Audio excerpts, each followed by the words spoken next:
Hai Mission Lovers, bagaimana kabarnya? Kali ini kita bakal dengar cerita dari Santo Thomas Rasul. Penasaran? Mari kita simak. Thomas lahir di Galilea dan dikenal sebagai salah seorang dari ke-12 Rasul Yesus.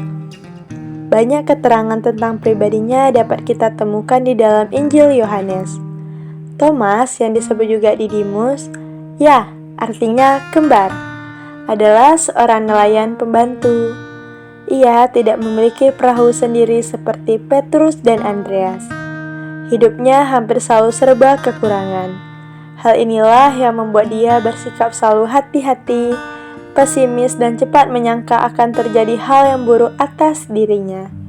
Banyak orang yang mempunyai gambaran yang kurang tepat tentang Thomas.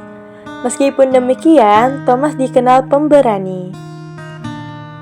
Thomas hadir dalam peristiwa pembangkitan Lazarus dan perjamuan terakhir. Di antara ke-12 Rasul, Thomas dikenal sebagai orang yang tidak mudah mempercayai sesuatu.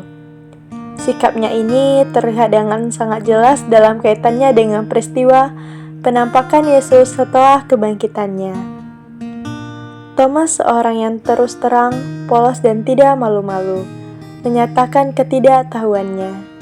Pada perjamuan terakhir ketika Yesus berpamitan, Thomas bertanya dengan polos, "Kami tidak tahu kemana engkau pergi, jadi bagaimana kami tahu jalan ke situ?"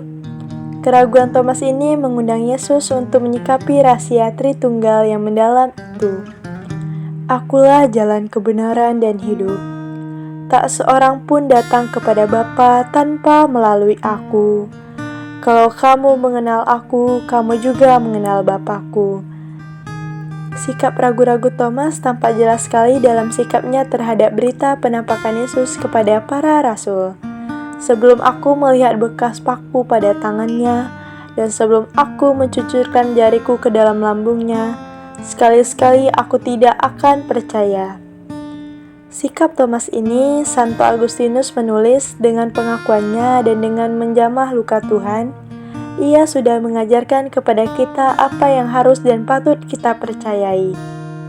Ia melihat sesuatu dan percaya sesuatu yang lain.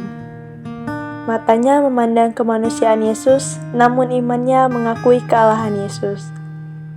Sehingga dengan suara penuh gembira tercampur penyesalan mendalam, ia berseru, "Ya Tuhanku dan Allahku."